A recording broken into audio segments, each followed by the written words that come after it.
Hello and welcome to Megawatt News. I'm Katie Scott. We've come back from the weekend to legal wranglings aplenty with a class action against Microsoft and Yahoo facing a shareholder mutiny. In other news, the Xbox 360 HD DVD player is no more, the software development kit for the iPhone may be on hold, and the Pakistani government bans YouTube and causes a worldwide blackout.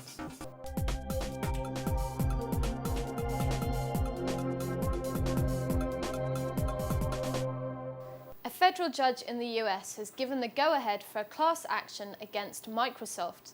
The case hinges on whether the computer giant misled customers by labelling computers Windows Vista Capable when they weren't capable of running the full version of the package, but only Vista Basic.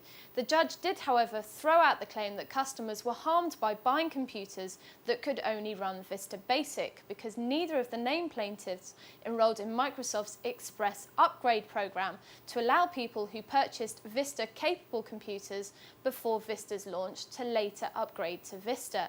But she did subtly hint that if another named plaintiff who had enrolled turned up, that the claim could perhaps also go through. For the meantime, the case will look at whether sales were artificially boosted by the labels and prices inflated by an alleged promise of workings of the full Vista platform. Yahoo has been holding firm against Microsoft, but the company is now facing a mutiny from its own shareholders.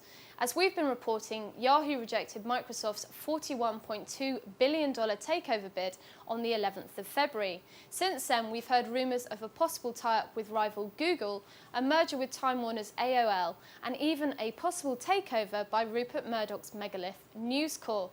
Microsoft has kept quiet since, stating fiercely that its office was full and fair, though news reports did suggest it was going to attempt a proxy battle, namely nominating a group of directors sympathetic to a deal for shareholders to vote on at a Yahoo annual meeting. This would effectively silence the current board.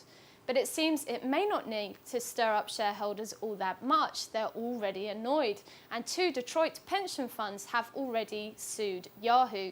They want Yahoo to be blocked from making a deal with any other company that would require a shareholder vote, to force Yahoo board to reconsider Microsoft's offer, and to block it from taking measures that would make it unattractive to a potential buyer.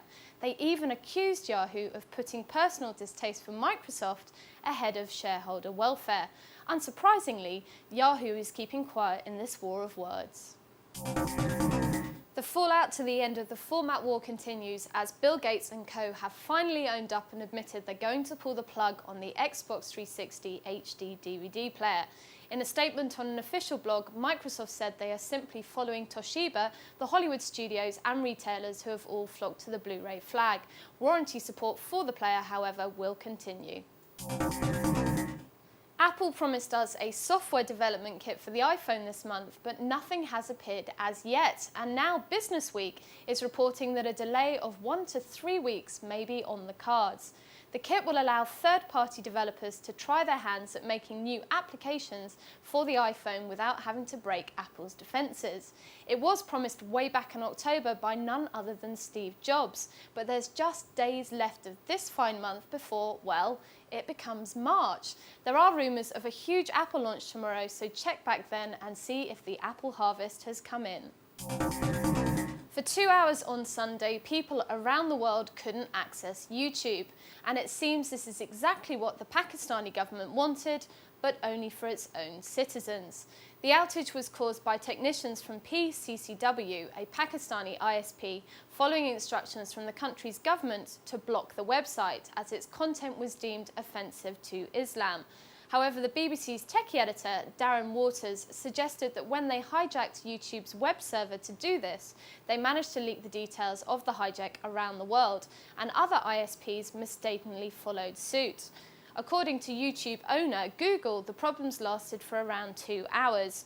Pakistani internet users are already claimed to be mightily upset by the ban and are bombarding their ISPs who obviously can't do anything. Pakistan now joins those other bastions of democracy, Turkey and Thailand, in banning the website. Those were the big stories of the day. Join us again tomorrow for more news and views from the world of gadgets and technology. Thanks for watching.